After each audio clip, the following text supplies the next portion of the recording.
Salve, amada igreja, na santa paz do Senhor Jesus. Amém. Vamos ficar de pé, igreja. Vamos orar pelo servo de Deus. Maravilhoso Deus e Pai Santo, Pai querido, Pai amado, meu Deus e meu Pai, Senhor, abençoa, Pai, grandemente, meu Deus e meu Pai, dá toda a sabedoria espiritual ao teu servo nesta manhã, Pai, Senhor, que as palavras que saírem da boca dele não sejam dele, Pai, sim, mas do Espírito Santo de Deus, meu Deus e meu Pai, Senhor, e que nós possamos receber, Pai querido, meu Deus e meu Pai, Senhor, assim como o Senhor nos ensina, meu Deus e meu Pai, que a palavra que sai da boca do servo de Deus, ela não cai no chão, não volta vazia, e vai para o coração daquele que o Senhor nos envia, Pai, Senhor.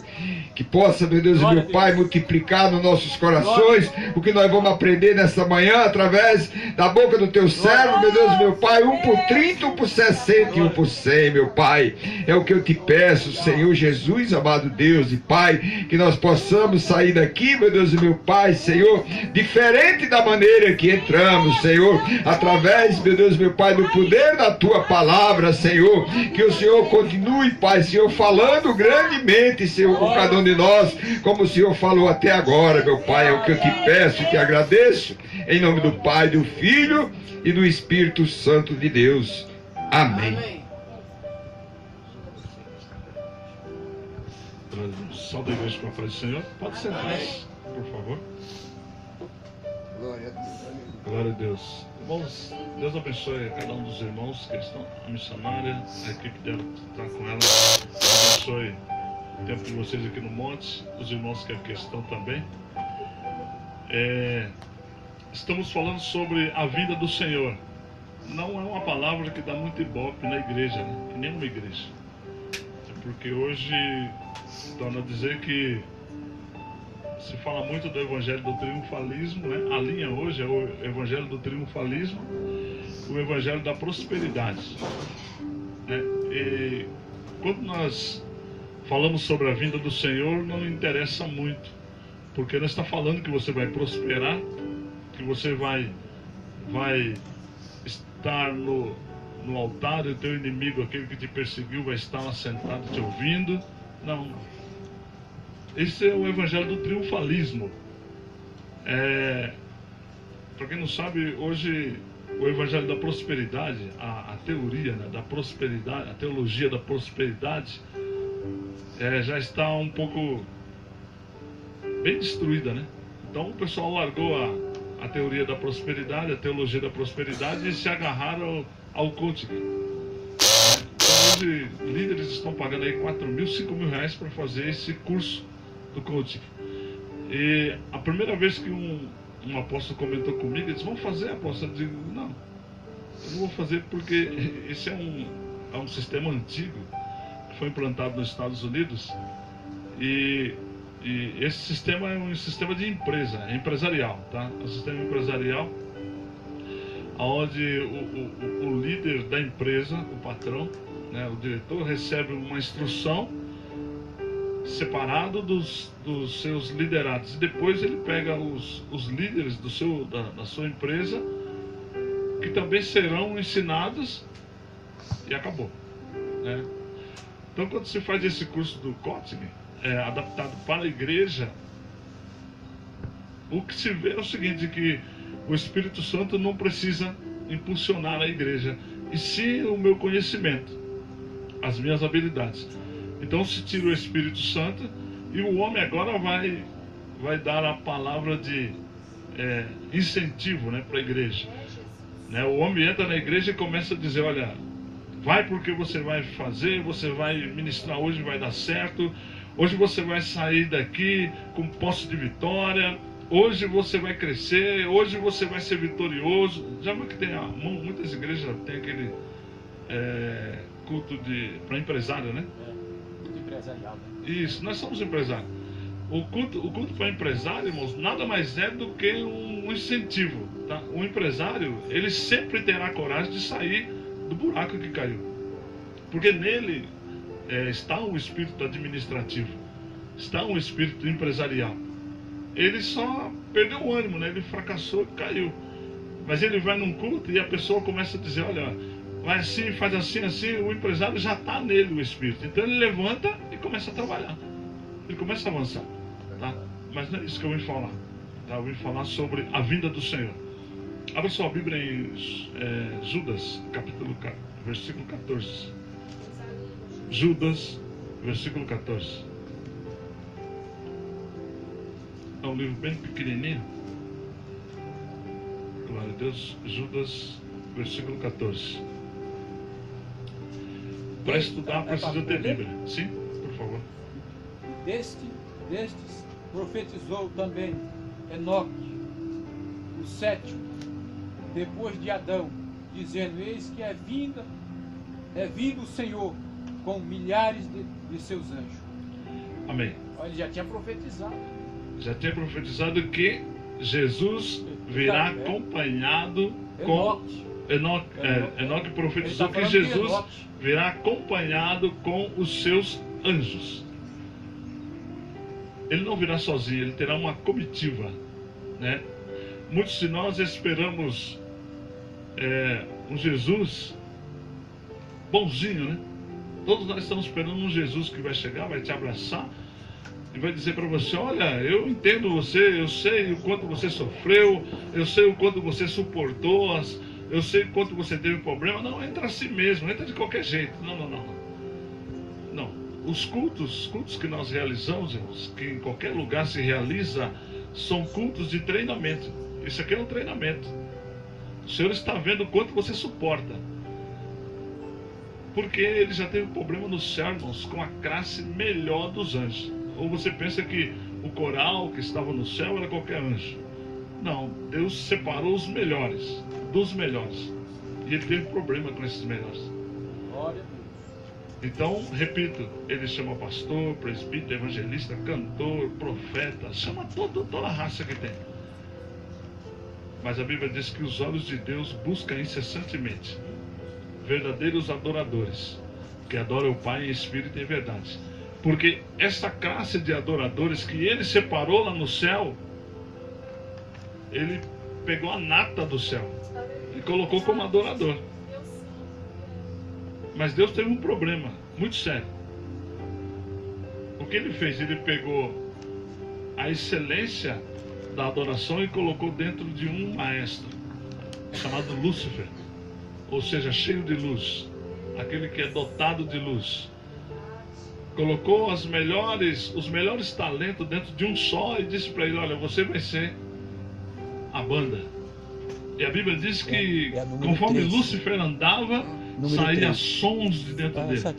E se alguém quisesse cantar alguma coisa, teria que pedir uma tonalidade para ele.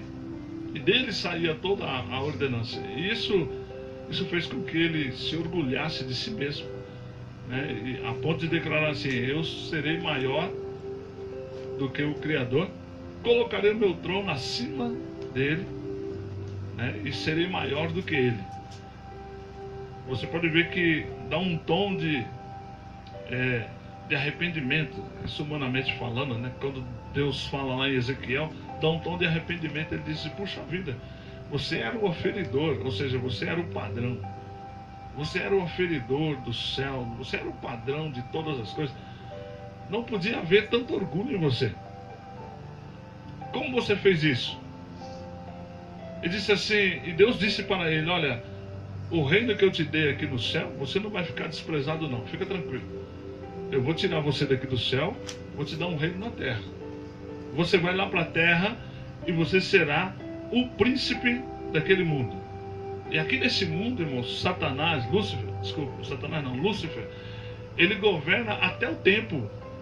Ele faz chover, ele faz escurecer, ele governa, porque nesse mundo ele tem poder para isso. Ele tem esse poder, porque Deus deu a ele esse poder. Ele controla todas as coisas nesse mundo. E a raiva dele é porque toda a raça humana que já nasceu condenada, nasceu perdida, tem o direito de alcançar o arrependimento de Deus. E ele que nasceu santo jamais tornará para o céu. Então ele quer destruir toda a raça humana. Então por isso que a Bíblia diz que o Senhor, ele virá acompanhado da esposa. Quem é a esposa? A igreja. Os seus santos anjos. Quando o Senhor voltar, nós voltaremos também. Essa volta aqui, quando ele virá, ele vai vir para governar a terra. Aqui está falando do espaço do milênio, tá? Quando ele vem com a igreja para a terra, ele vem para governar a terra. Será o período de glória da igreja, que é a esposa, tá? A esposa, a igreja, vai vir para governo, tá? Ele vai vir para estar com a igreja, vai vir para estar com o povo, vai vir para governar a terra, e a igreja terá o seu período de glória. Qual é o período de glória? Aquela porta que você entrou não vai necessitar dela. Você vai sair por aqui mesmo. Sabe? Você estará aqui e de repente você vai dizer: não, eu vou estar lá no Morro do Índios. Você não precisa de condução. Não, agora eu vou para o Japão. Você não vai aparecer lá. Você vai ser voando, né? Você vai transportado pelo Espírito, porque será o período de glória da igreja. Durante 1000 anos a igreja vai viver um período de glória. Aquilo que você nunca viveu, você vai passar a viver nesse período do milênio, para você também desfrutar. Não só o povo judeu, mas você também vai desfrutar um período de glória, milênio, tá? Período do milênio. Bom, vamos lá. Evangelho de Mateus, capítulo 25, versículo 31. Mateus 25, sim, pode ler. Quando o Filho do Homem vier em sua glória, e todos os santos anjos com ele, então se assentará no trono da sua glória. Amém. E quando o Filho do Homem vier em sua glória, ele vai vir em toda a sua majestade. Ele vai vir com um cortejo de anjos. Ele vai vir acompanhado da esposa, mas também virá acompanhado de anjos. Estará aqui na terra, irmãos, o governo do céu. Vai estar descendo aqui na terra o governo do céu. Vamos lá, vamos adiantar mais um pouco, que eu vou repetir a mesma coisa que eu já falei antes, né? Zacarias capítulo 14, versículo 4. Isso é muito importante. Zacarias 14, versículo 4.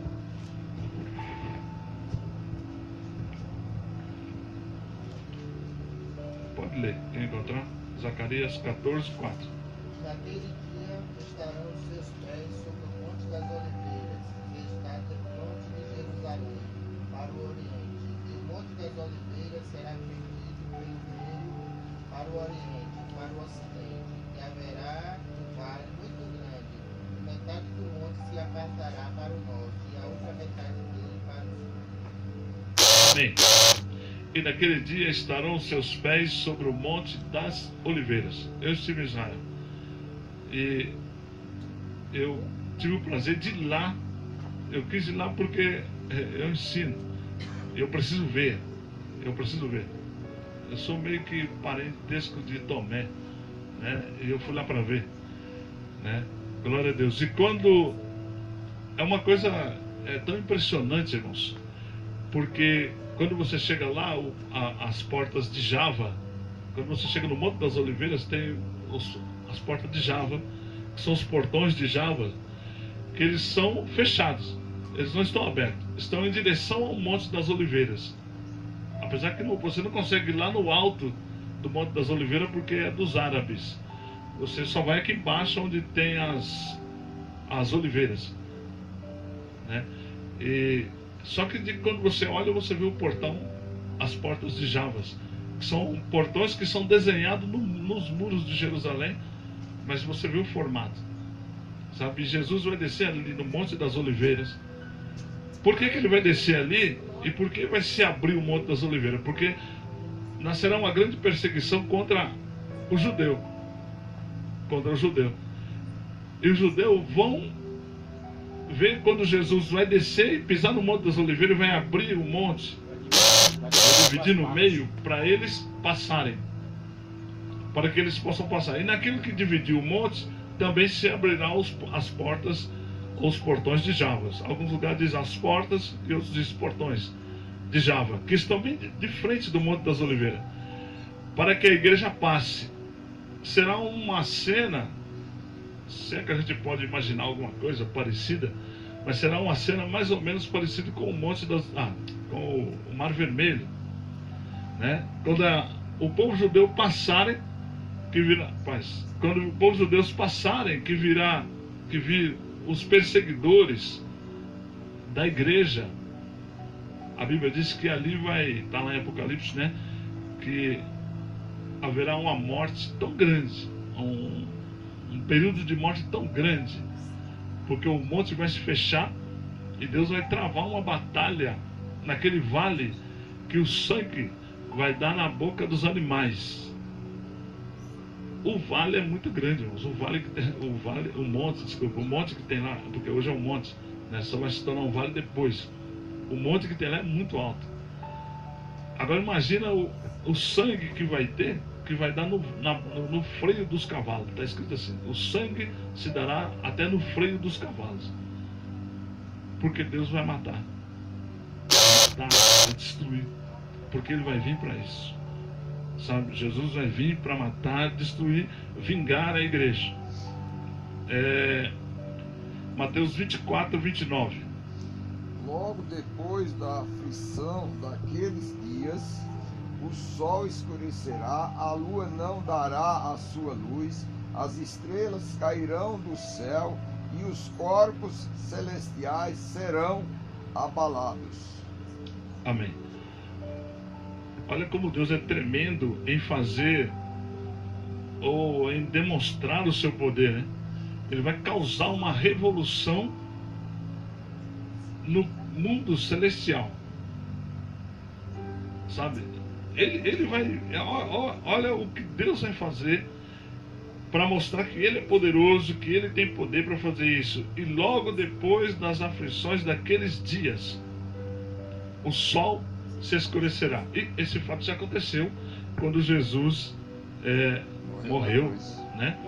Quando Jesus entregou o Espírito ao Pai, a Bíblia diz que o sol escureceu e não houve dia como aquele. Não houve dia como aquele, né? Um dos comandantes da guarda se converteu na hora. Na hora que escureceu, ele disse: verdadeiramente esse é o Filho de Deus. Mas ele estava lá, ele fez parte.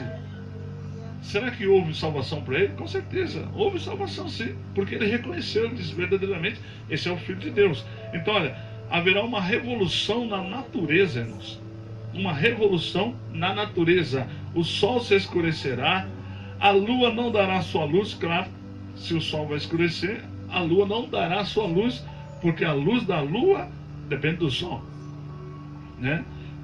O sol, a lua não dará mais sua luz, as estrelas do céu cairão.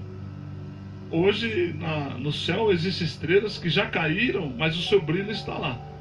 Ela não existe mais, mas por causa da distância e o tempo luz, né, que são milhares de segundos, ela já caiu, mas ela ainda, o brilho permanece, mas ela já não está mais lá, tá? Mas nesse dia, nesse período, todos verão, as estrelas vão cair, a chamada estrela cadente, né? Alguns eu vi a estrela cadente, cara. Então, isso porque você viu uma, né? Mas ela vai fazendo isso porque ela já caiu faz tempo. E aí de vez em quando você vê ela já caiu há muito tempo. E as potências do céu serão abaladas. Imagine, irmãos, o terror que não vai ser. Porque hoje, quando tem um eclipse, todo mundo fica feito doido, né? Procurando, vamos ver, se dá um apagão, porque quando apaga todas as luzes, não é treva, é escuridão. Tem um pouco de luz. Em toda a escuridão tem luz. Toda e qualquer escuridão que existe por aí tem luz. Ainda que coloque a pessoa numa penitenciária, numa cadeia, como é que chama? Onde vai para o castigo lá? Solitária, ainda tem luz. Na escuridão da solitária tem luz. Consegue ter luz. Mas quando se diz não haverá mais luz, trevas, já não é mais falta, não é mais ausência de luz. É totalmente sem luz, trevas, né? Normalmente quando o negócio fica feio, a pessoa diz assim: a coisa está preta.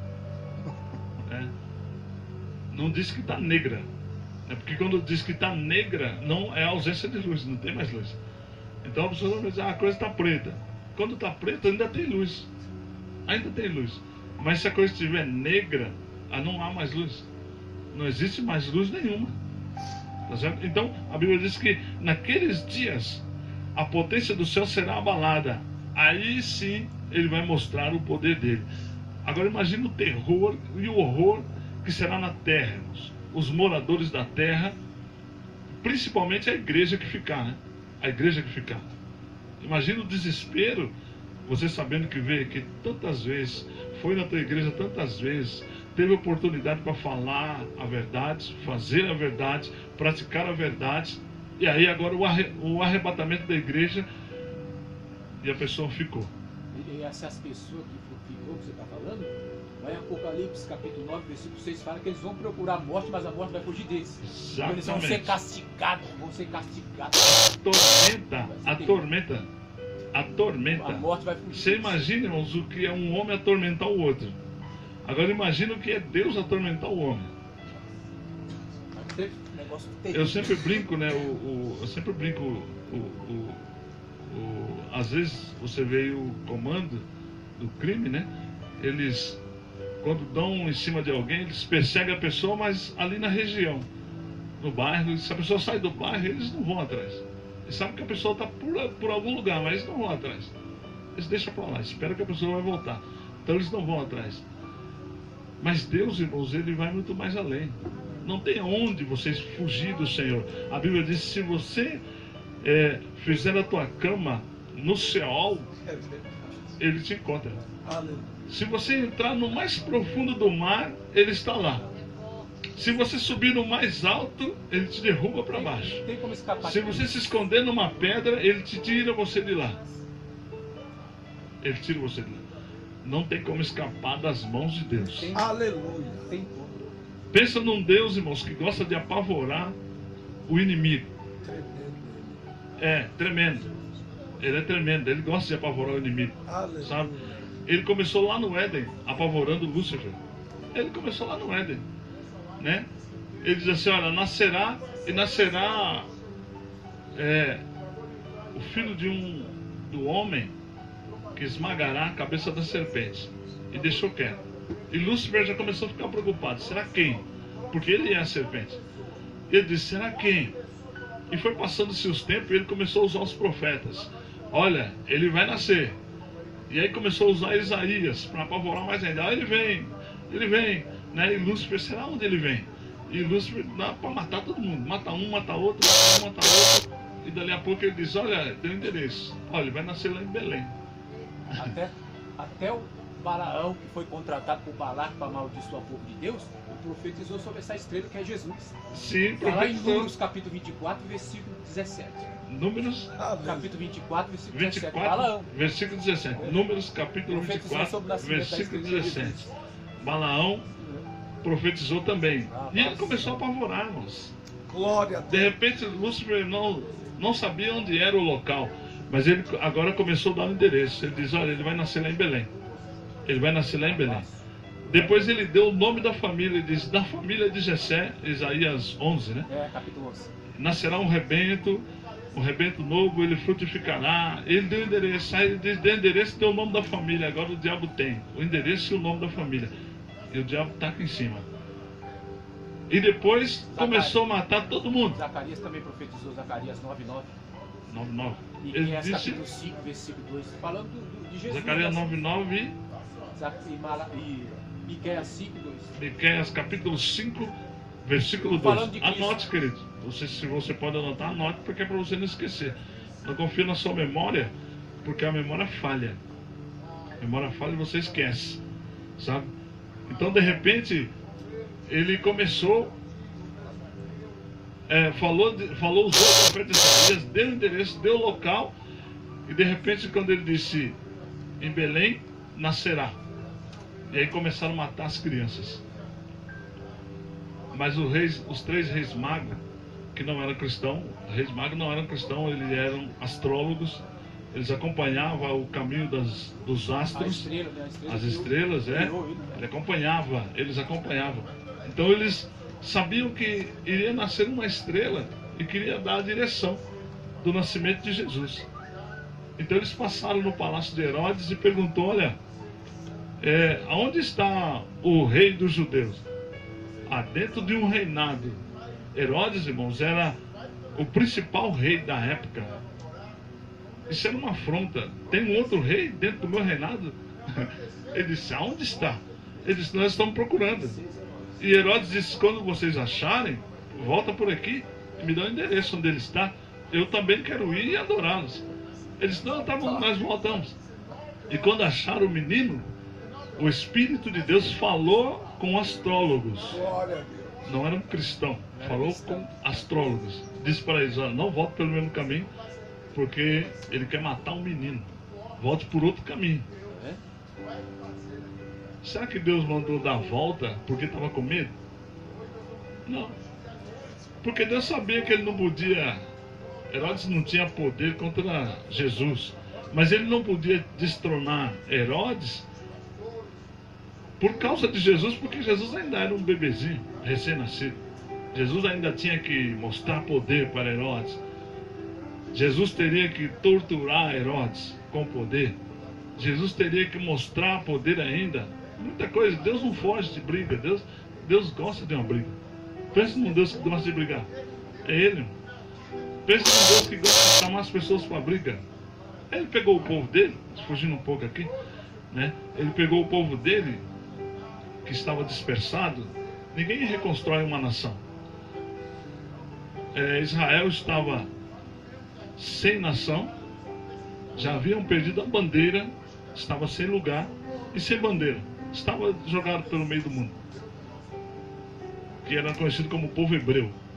E Deus começou a reunir os hebreus e trazer, né? A última etapa foi ali em José, que José veio para o Egito.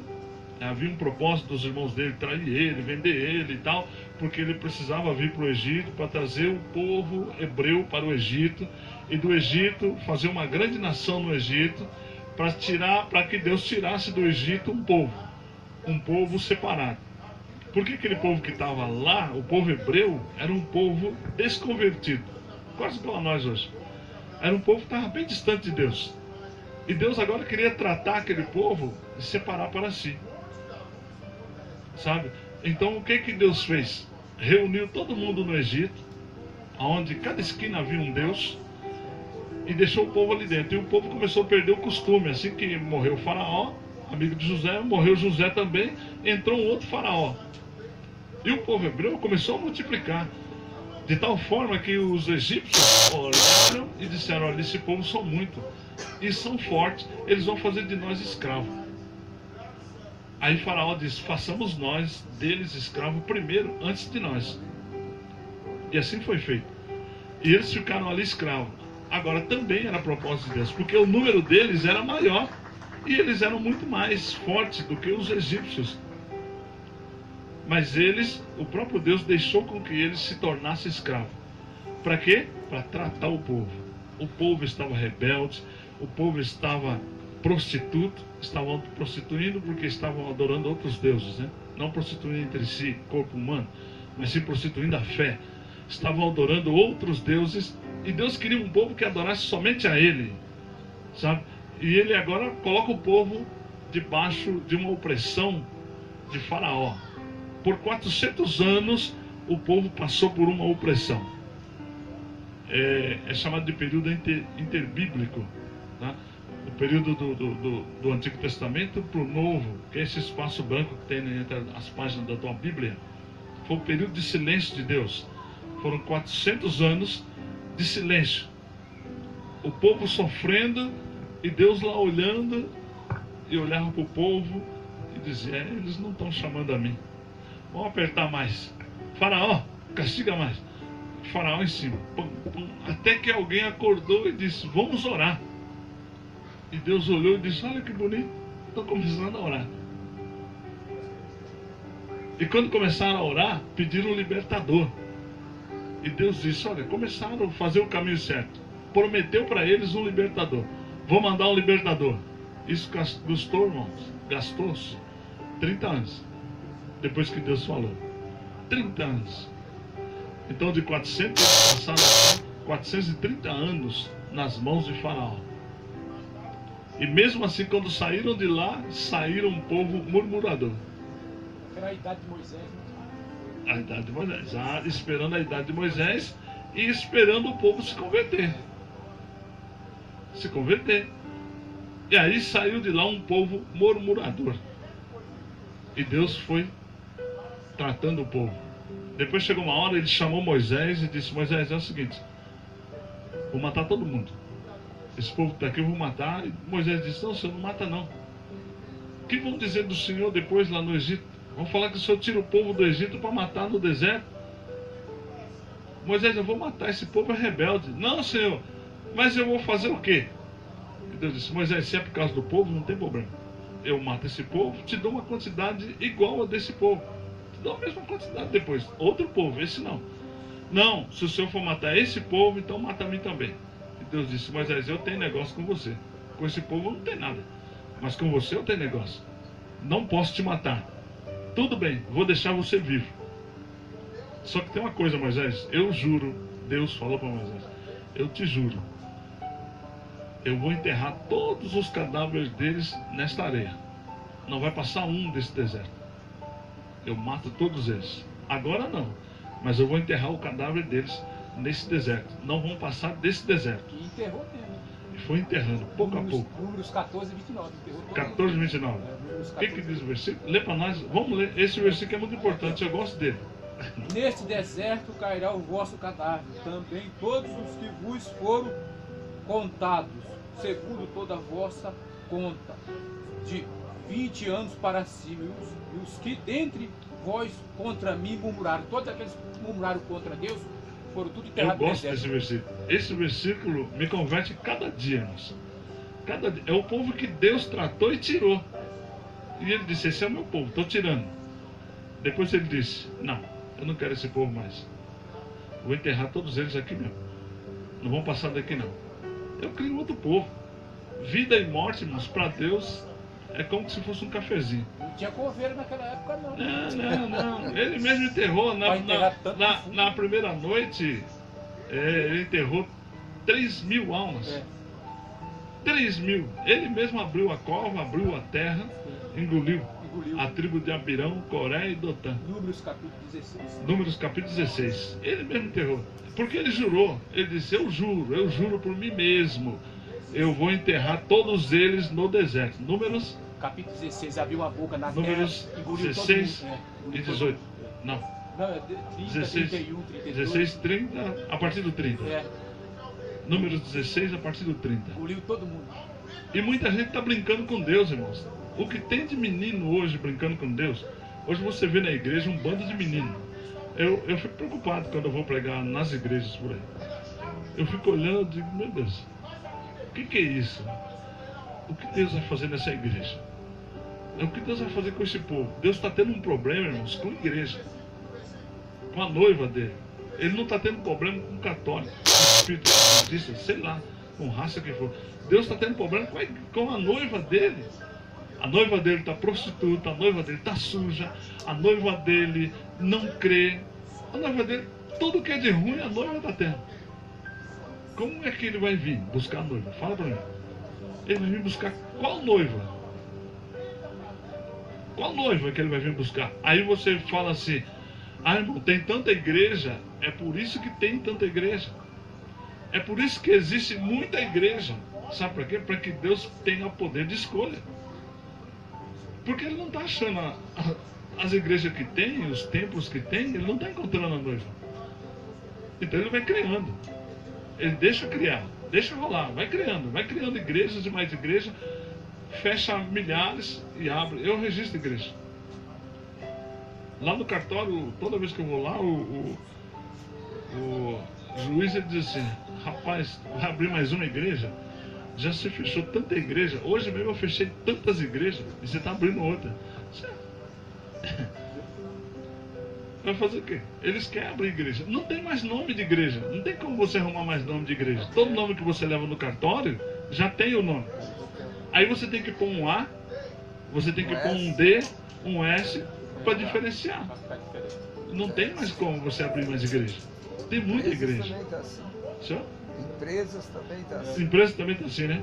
Está um problema. Prostituída. Está um problema. Pronto. Está uma prostituição terrível. Prostituição espiritual. Problema. Muito problema. Então, você olha e você vê que a igreja, a noiva de Cristo, a noiva, ela está sendo tratada, querido. A noiva de Cristo hoje está sendo polida. Se é que posso usar essa palavra. O Senhor está polindo a igreja, a noiva dele. Você vê um monte de crente bagunçado dentro da igreja. De repente até eu também estou no meio dessa bagunça. Não se sabe, né? Mas você vê que Deus está polindo a igreja. E aí você vê hoje os estouros, os problemas, né, que se aparecem. Você vê os escândalos, tanto escândalo acontecendo, tanto escândalo acontecendo, e aí você diz, nossa, como é que pode? Como pode acontecer isso? Sabe por que pode acontecer isso? Porque Deus está polindo a igreja, Deus está tratando a igreja, Deus está moldando a igreja, Deus está separando um povo para si. E é muito difícil, irmãos, quando você fala essa palavra, sabe por quê? Porque essa palavra expulsa a pessoa da igreja. A pessoa diz, eu não vou ficar aqui não. Ah, eu estou aqui na igreja, o irmão está falando que Jesus não vai me salvar. Salvar até que ele quer. Precisa ter condições de ser salvo. Você precisa da condição. Porque salvar, irmãos, a Bíblia diz que Deus amou o mundo. Generalizou. Deus amou o mundo de tal maneira que deu o seu único filho. Era tudo que ele tinha.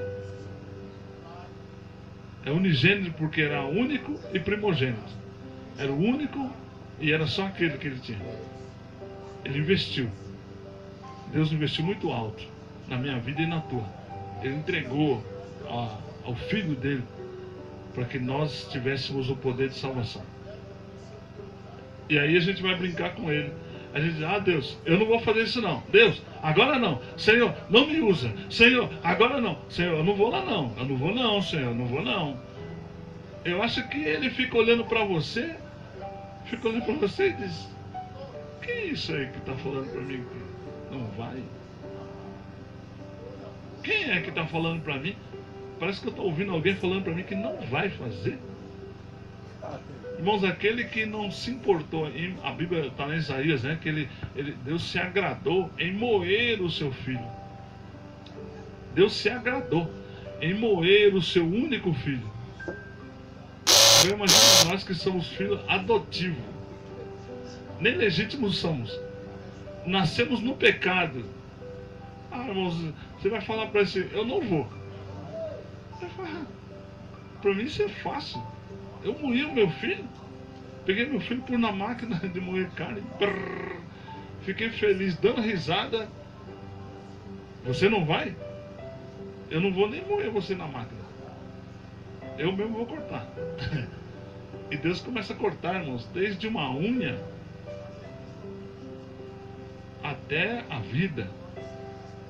Ele derruba a tua casa, ele destrói o teu carro, ele tira você da empresa, e se você não sair, ele fecha a empresa e põe na tua conta todos que foram mandados embora, e aqueles que passarem fome, vai tudo para tua conta.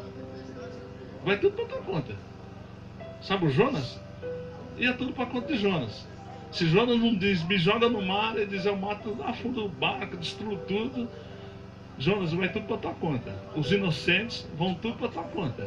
Eu não matei ninguém, foi você. Sabe quando você diz, eu não vou, eu não quero, eu não vou fazer? Tudo bem. Quem estiver com você, vai junto. E eu não fui o culpado de morrer ninguém, foi você. Foi você. Sabe? Porque a Bíblia diz, eu não mato ninguém. Eu sou um Deus que dou vida, eu não mato. Depois na frente ele diz, eu mato teu filho, eu saro a ferida, e não há quem possa escapar da minha mão. Vai esconder aonde dele?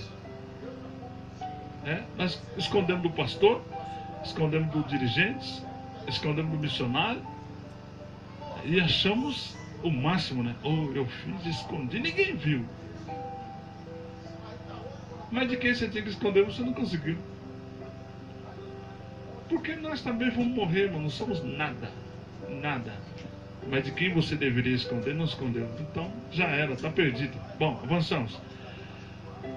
Zacarias 14, 4, 5, não, já foi lido, né? Já falei aqui, o povo será liberado.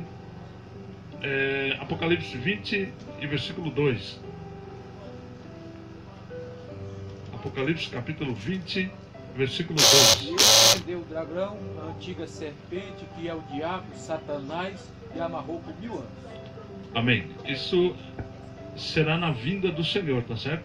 Quando ele vier com seus santos anjos, descer nessa terra, que ele não vai descer em São Paulo, claro, muita gente, Deus é brasileiro. Pode até ser que ele é brasileiro, ele não vai descer no Brasil, vai descer em Israel. Lá é a terra dele. Ele direcionou o povo e ele escolheu um pedaço de terra. Israel, para quem não sabe, está no centro do mundo. Tá? Eu costumo sempre brincar, mas é uma brincadeira de verdade. Essas viagens que se fazem a Jerusalém, hoje político vai para Jerusalém, muita gente vai para Jerusalém. Não tem só cristão que vai, católico, espírita, vão todo mundo para Jerusalém. Isso nada mais é do que um treinamento. Porque isso que você vem para a igreja é um treinamento. O culto é um treinamento. Ir a Jerusalém é um treinamento, porque no período do milênio, o único pecado existente no mundo será quem não for a Jerusalém adorar o próprio Deus. Porque Jesus terá o seu trono em Jerusalém. E todos terão que ir adorar o Senhor em Jerusalém. Aquele que não for em Jerusalém cometerá pecado. O único pecado existente será esse. Porque hoje o demônio, a antiga serpente que nos leva a pecar, porque o pecado que eu pratico, que você pratica, não somos nós. Não é vontade própria, é uma indução, tá? O diabo ele usa os 5 sentidos da nossa cabeça, tá certo? A visão, a audição, o olfato, o paladar e o tato, tá certo? Ou que está na nossa boca é a língua, tá? Quando você põe a língua em alguma coisa, você tem o tato, porque a língua é um nervo, é o único nervo que está exposto. É o único nervo do nosso corpo que está exposto. Uma contaminação na tua língua generaliza todo o teu corpo. Se vocês, um amigo meu morreu, eu trabalho com eletricidade também, e ele descascava fio elétrico na boca, com o dente. E aí, num fio que ele descascou, espetou a língua, um pedaço de bronze do cabo de condução de fio. Ele tirou, mas aí infeccionou a língua e infeccionou todo o corpo dele. Porque a língua é o único nervo do nosso corpo que é pro lado de fora, não tem proteção. Então tudo que você sente na língua é exatamente o que conduz ao corpo. A nossa cabeça é um campo aberto de batalha. E o diabo ele usa exatamente essa oportunidade que ele tem, que é o campo principal do nosso corpo, é a cabeça. Os budistas eles dizem assim: mente sã, corpo sã. É uma teoria correta, porque toda decisão vem da tua mente, tá certo? Se você tem a mente em Cristo, por isso a Bíblia diz, o apóstolo Paulo diz, nós temos que ter a mente de Cristo. Por quê? Se Cristo é a cabeça da igreja, a igreja é o corpo. Se Cristo é a cabeça da igreja, o corpo é bem controlado, o corpo é bem conduzido. Mas se a cabeça da igreja não é Cristo, o corpo está com problema.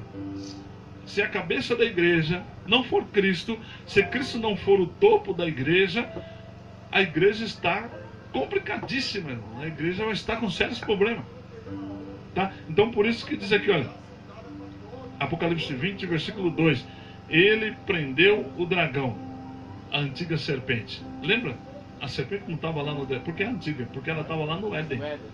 A serpente falou com Eva. O que a serpente usou?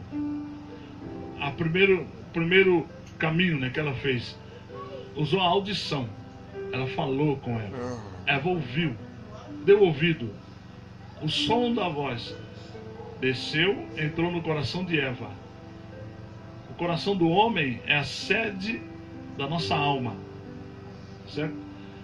Então a palavra desceu no coração, contaminou já o corpo. Contaminando o corpo, a serpente usou a segunda tática. Ela diz: olha, vê que o fruto é bom, vê a visão, foi a segunda tática. E quando ele disse, o fruto é bom, a boca de Eva encheu de água. Foi o tato, o paladar, o contato com a fruta. Ela encheu a boca d'água, ela disse, ela desejou em si porque o corpo já estava contaminado. A palavra que desceu contaminou a alma. O sangue é a alma, tá certo? Então a alma dela já estava contaminada. E quando a serpente disse assim, o demônio na serpente disse para ela, o fruto é bom, o paladar aguçou. E ela disse, eu preciso pegar. Aí a serpente usou a quarta arma, né? Quando você pegar, você será igual a um deles. Ou você será inteligente como Deus, desculpa, né? E aí quando ela foi, tocou novamente o tato, colocou na boca, comeu, todo o corpo dela foi contaminado. E o pastor Pedro estava comentando comigo quarta-feira, né? E Deus disse assim, agora eles são como um de nós. Quem são nós? Quem estava dizendo? Quando Deus disse, eles são agora, eles, Adão e Eva, é como um de nós. Qual nós? Só tinha dois governos, né? Deus e o diabo. O diabo estava presente na serpente porque fez comer. E Deus estava presente porque guardava. Então quando Deus falou, eles agora é igual um de nós, igual a Deus, igual ao diabo, conhecedor entre o bem e o mal. Agora eles têm consciência. Agora a decisão está neles. Porque eles têm livre-arbítrio. O livre-arbítrio é esse. Você tem consciência de escolher entre o bem e o mal. E Deus disse assim, eu coloco dentro de você o caminho do bem. E digo para você, escolha o bem para que você viva. Porém, se quiser escolher o mal, eu não posso mais interferir. É uma escolha pessoal. Cada um faz a escolha que quer. Você escolhe viver ou morrer. Não é Deus. Deus não vai livrar você. Senhor, me livra da morte. Ele diz, não, a decisão é tua. Não tem como te livrar. Você decide. Senhor, me livra desse mal. Não tem como. Você decide. O apóstolo Paulo, né, disse assim, quem me livrará desse corpo? Esse corpo é tão ruim, mas quem vai me livrar? E Deus, eu? Eu posso se livrar, mas a decisão é tua. Você quer se livrar dele? Você quer se livrar desse corpo? É só você vir comigo. Entrega a tua vida para mim, você se livra desse corpo. Você não vai viver mais a tua vida. Você vai viver a tua vida que está em mim, né? Aí Paulo declarou, não sou eu mais quem vivo, mas Cristo vive em mim. Por quê? Porque ele diz, olha, eu não faço mais o que eu quero. Eu faço o que o meu Senhor quer. E isso é muito difícil. Fazer o que o teu Senhor quer é você se tornar escravo, prisioneiro. E ele declarou. Paulo declarou com todas as letras porque ele era um soldado romano. Sabia o que era lei, sabia o que era um praticador da lei. Ele era excelente em cumpridor de lei. Ele disse, olha, todos os dias eu estou crucificado com Cristo. Disse, eu sou um prisioneiro de Cristo. Por isso ele declarou no final da sua jornada, né? Combati um bom combate. Porque ele sabia que era um conflito, era uma guerra. Ele disse, combati um bom combate. Acabei a carreira, mas guardei a fé. O corpo não se faz conta. O corpo não tem conta com Deus. Não tem conta. Deus não faz conta do nosso corpo aqui. Ele está afim de alma. Esses corpos aqui tanto faz. Se for necessário, ele corta pelo meio e deixa a metade do corpo andando. Porque o que está dentro do corpo é a alma, é o que ele precisa. O corpo não interessa. O corpo nada mais é do que um vaso. Só um vaso. Não interessa. Não é importante. Tanto que não vai entrar o corpo no céu. Vai entrar a alma. O corpo não está fora. O corpo é só para que haja uma demarcação, uma limitação de quem é quem. Você tem uma digital, tem um nome. Então todo pecado é praticado através desse corpo. Até porque só a alma sem o corpo não tem como você pecar. E Deus estaria comprometendo a alma de tal forma que não teria como ter um corpo para ser culpado. Então por que o corpo não vai subir? Porque o corpo é um vaso que é culpado de todo o procedimento. Fechando aqui, Quando você diz a palavra de Deus lá no Salmo 119, versículo 105, né? Lâmpada para os meus pés é a tua palavra.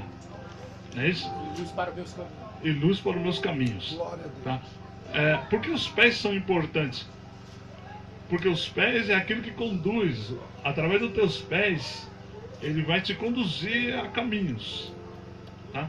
Então, se você tem esse versículo no teu coração, lâmpada para os meus pés é a tua palavra, ou seja, Senhor, a tua palavra vai me dar uma direção.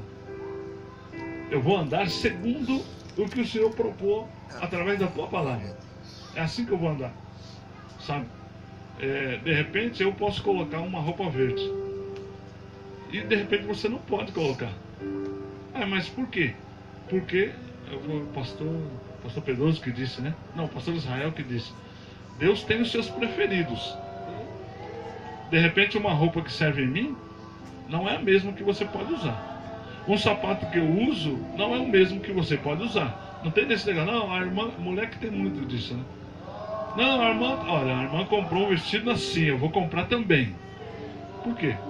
Deus mandou você comprar? Aquela roupa é para você comprar? Aquela roupa serve nela. Deus se agradou de dar para ela. Aí você vai comprar também. Não existe um padrão. Um padrão para todas as pessoas. Você tem o poder de escolha, mas não tem um padrão determinado. Olha, tem que ser assim. Não existe isso aí. Para cada um tem o seu formato, a sua roupa. Bom, só acelerar um pouquinho aqui, senão a gente não fecha. Apocalipse capítulo 20, versículo 4. Apocalipse capítulo 20 e o versículo 4.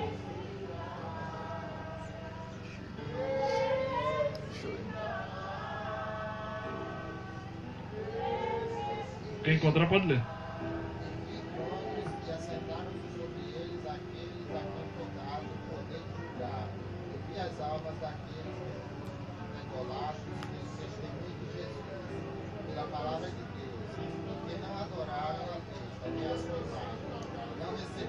Glória a Deus.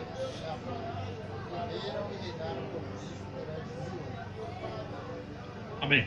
Há muitos, você ouve por aí. Eu falo que eu ouvo por aí porque eu ando por aí. E isso a gente tem ouvido e visto e vivido. A gente vê muita gente ministrando, né? E ele diz assim: irmão, cuidado para você não ser marcado com o número da besta. Irmão, olha, o chip está por aí. E você vê um rumor, tanta zoeira. A pior praga que tem, irmão, é seu WhatsApp. É bom para quem sabe usar. Mas para quem não sabe, irmãos, um monte de notícia boba que colocam. E os cristãos são rápidos para divulgar. Caiu na rede, eles espalham para todo mundo. Nem lê. Sabe? Nem lê. Olha, irmão, essa história de chip não é para a noiva de Cristo. A igreja de Cristo não vai receber chip, não vai ter nada disso, não vai ser marcada com nada. A igreja de Cristo não vai ser perseguida, sim, pastor? Está bem claro em Apocalipse capítulo 13.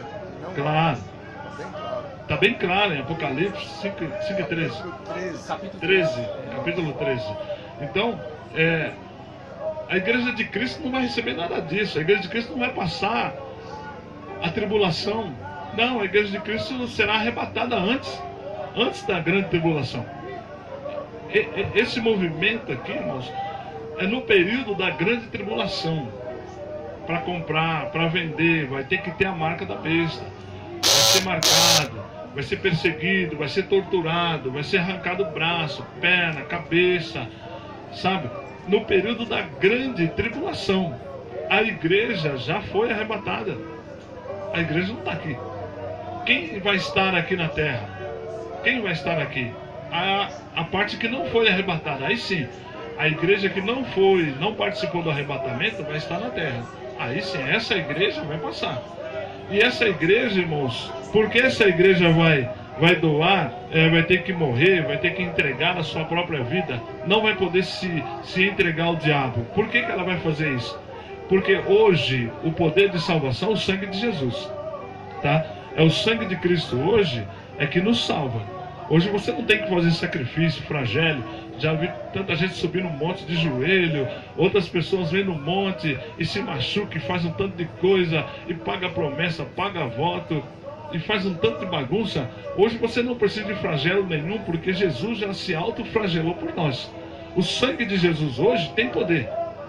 Depois do arrebatamento da igreja, irmãos, aí sim, você só será salvo, a pessoa que ficar só será salvo quando ele se entregar à morte. Aí cai naquele versículo de Mateus, ajuda aí, pastor Israel, que diz assim: aquele que entregar a sua vida, aquele que perder a sua vida por amor de mim, será salvo.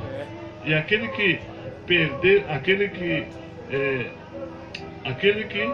a sua vida será ganhá-la. E aquele que ganhar a sua vida, perdê-la. Tá certo? Ou seja, aquele que optar em não negar a Jesus e se aliar ao falso profeta, ao diabo, ao inimigo, a Satanás, vai permanecer vivo, não vai morrer. Mas aquele que rejeitar, esse vai morrer.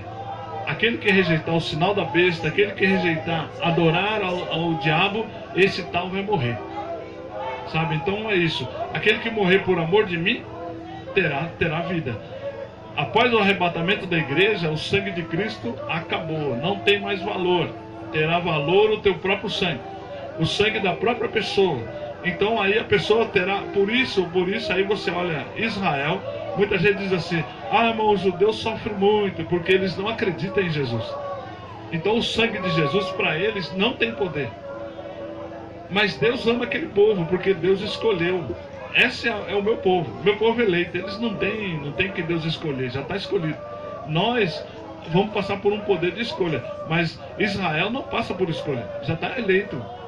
Por eles serem duros, Jesus vai vir e vai reinar em Israel, para que eles os aceitem novamente. Por isso hoje você vê o judeu, ele é duro. Ele corta o braço dando risada. Ele não sente dor. Você vê, torno a repetir novamente, você vê na televisão, na internet, você vê os árabes degolando o judeu, né? Aí você fala: puxa vida, o povo de cor de abóbora, né? Sendo degolado, morto. Nossa, esse povo é mau. Mas o judeu faz o mesmo. O judeu também mata eles. E por isso eles matam o judeu.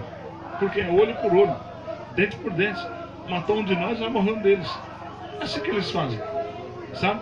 Então, esse povo, irmão, já é preparado. Desde o princípio eles são preparados assim. Desde o princípio eles são tratados assim. Porque Deus tirou eles do Egito com mão forte, matando cidades, né? Deus simplesmente olhava para uma cidade que estava na frente e dizia: olha, entra naquela cidade que eu já entreguei na mão de vocês e mata todo mundo que está lá. Põe fogo, destrói tudo. Então esse povo já vem sendo treinado desde o princípio. Matar, matar, matar. Chega um Jesus dizendo que é filho de Deus. Aí eles até recebem. Opa, chegou Jesus, filho de Deus. Mas esse Jesus não tem nada a ver com Deus, porque ele não mata ninguém. Ele não tem nenhum exército. Ele não tem arma nenhuma. E o povo bate nele e ele baixa a cabeça. Isso não é o filho de Deus. Não pode ser. O Deus que nós conhecemos não é ele. Mas Deus fez isso para que houvesse ou sobrasse oportunidade para nós. Deus fez com que eles rejeitassem o filho para que sobrasse oportunidade para mim e para você entrarmos no céu também. Mas como Deus tem promessa com eles, Deus vai enviar o filho novamente. Agora o filho não vem mais como cordeiro. Não. Aí ele vem como leão agora. Por isso que ele vai abrir o monte das oliveiras e vai matar todo mundo, os perseguidores, porque ele vem como leão, vingador. Não tem aqui. A bandeira de Jerusalém, essa é a bandeira de Israel. A bandeira de Jerusalém, ela tem um leão, tem um escudo, tem um leão no muro, guardando o muro, sabe? Ele vai vir como leão, porque o Senhor é quem guarda Jerusalém.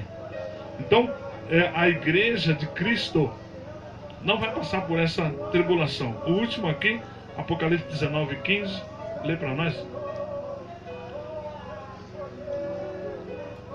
Da sua boca saía uma aguda espada para ferir com ela as nações, e ele as regerá com vara de ferro. E ele mesmo é o que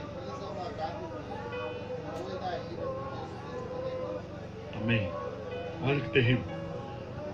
Da boca dele será uma espada que vai destruí-los. Ele vai vingar. Ele vai pisar o lagar, sabe? Ele vai pisar, ele vai entrar, ele vai esmagar o vale aonde o pessoal vai ficar preso. O próprio Deus vai esmagar. Por isso que o sangue dos mortos vão dar até no freio dos cavalos. Porque Deus vai deixar um vale, vai fechar o vale e vai pisotear todos, animal e gente. Vai esmagar todos. Sabe, aonde faz vinho, né? O vinho, ele é feito no lagar, né? Então as pessoas pegam o vinho, pisoteiam e vai pisando até sair o suco. E Deus vai fazer isso.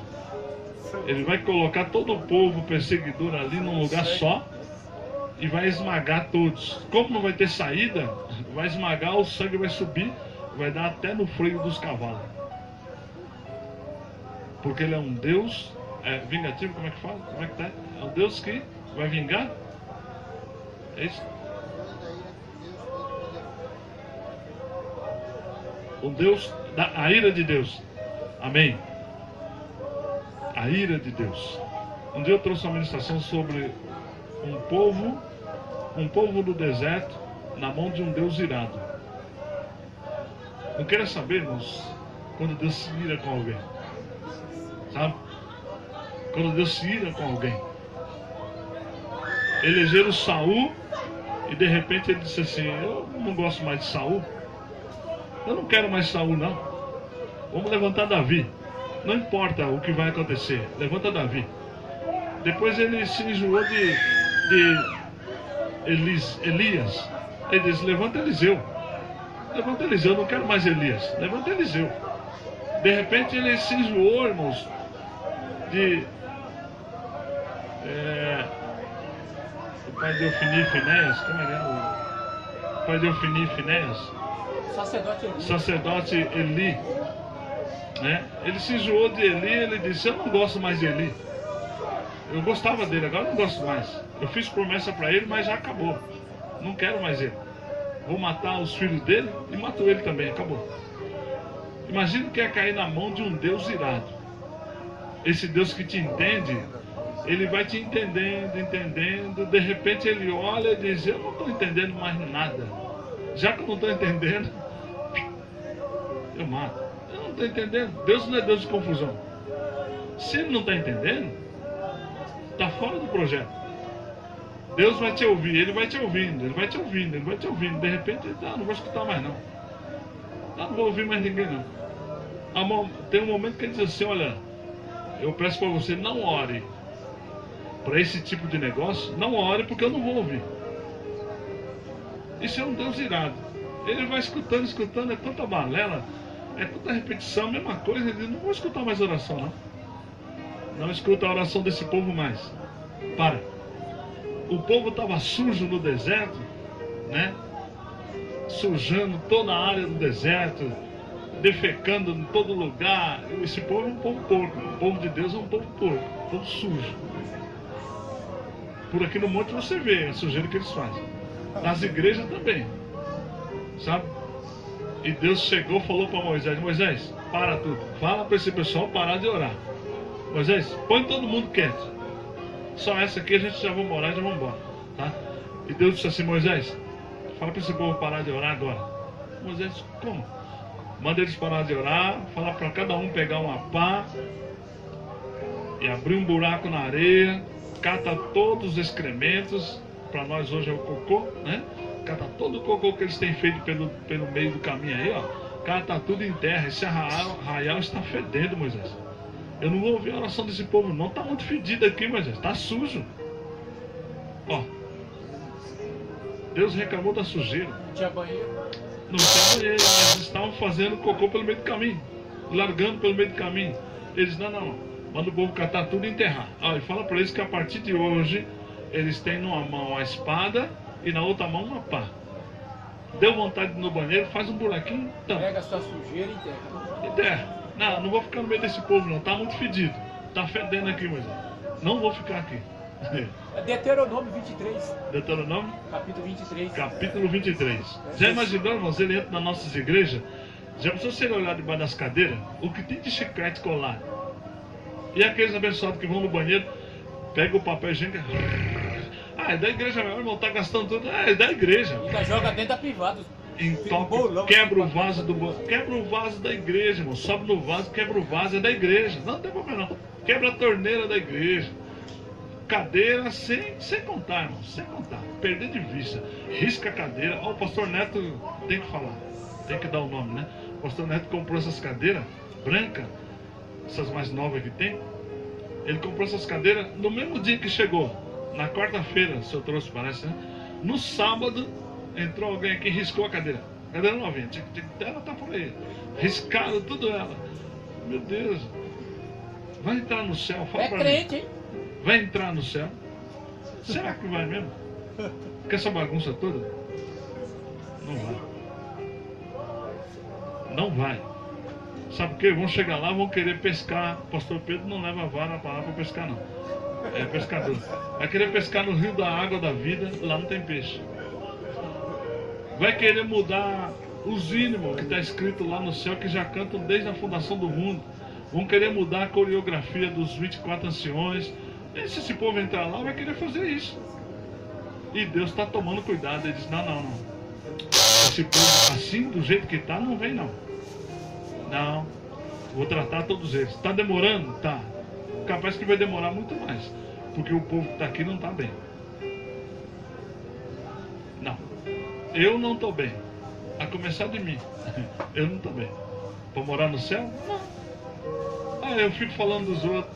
Eu fico olhando o defeito dos outros. Não posso morar no céu. Não posso. Eu não posso ir morar no céu. A não ser que pela graça ele me chame. Caso contrário, se me chamar hoje, já estou fora. Sou um falador. Murmurador não entra no céu. Amém? Feche seus olhos. Pai, nós te adoramos por tudo que o Senhor tem feito, pelos teus benefícios, pela tua graça, pelo teu poder. Pai, que o Senhor venha estabelecer na nossa vida teu domínio, a tua misericórdia, a tua unção.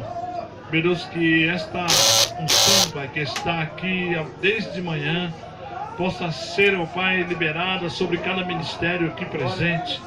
Meu Deus, que alcance os cultos de hoje à noite, aonde haverá culto. Alcance as famílias, as casas, os ministérios e prospere a cada um, Senhor. Pai, que o Senhor venha enriquecer, Senhor, o conhecimento, a habilidade de cada um dos teus filhos. Pai, que em tudo a tua mão possa gerar, produzir resultados úteis dentro da tua obra. Meu Deus, se alguma coisa eu disse, Pai, que foi pela minha exaltação, talvez pela minha própria carne, talvez pelo meu próprio conhecimento humano, e que não veio de ti, Pai, tira do coração dos teus filhos, Senhor, limpa. Mas tudo aquilo que eu disse, ó Pai, que veio do teu altar, Senhor, do teu trono, Pai, possa permanecer no coração, possa produzir resultado, possa levá-los ao crescimento, porque é para isso que nós aqui estamos, para preparar um povo, Senhor, segundo a nossa vida, ó Pai, diante do teu altar, preparar um povo que possa ir ao céu, Senhor. Pai, se não fizemos direito, nos perdoe, Senhor. Mas a parte que fizemos direito, ó Pai, nos abençoe, para que possamos produzir muito mais. Em nome de Jesus nós te agradecemos. Amém. Coloque suas mãos assim, que o Senhor te abençoe e te guarde. Que o Senhor faça resplandecer o seu rosto sobre ti e tenha misericórdia de ti. E que sobre ti o Senhor levante o seu rosto e te dê a paz. Todos digam amém. Amém. Despeça de pelo menos 100 pessoas. Vai em paz. Quarta-feira você é convidado a estar conosco novamente em nome de Jesus.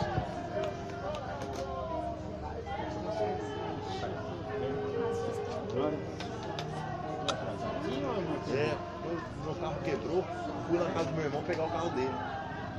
Do meu irmão mais velho. Pastor, voto sempre. Amanhã já aqui, ó, se eles têm endereço, não fizemos, sem problema. Vamos lá. Eu quero receber a palavra. 9 horas. É que meu carro quebrou. a embreagem. Eu sei que você estava na coisa sobre quarta-feira. A embreagem do meu carro quebrou. Eu fui lá em casa, meu irmão pegou o carro emprestado. E aí eu vim hoje. Com Deus, gente.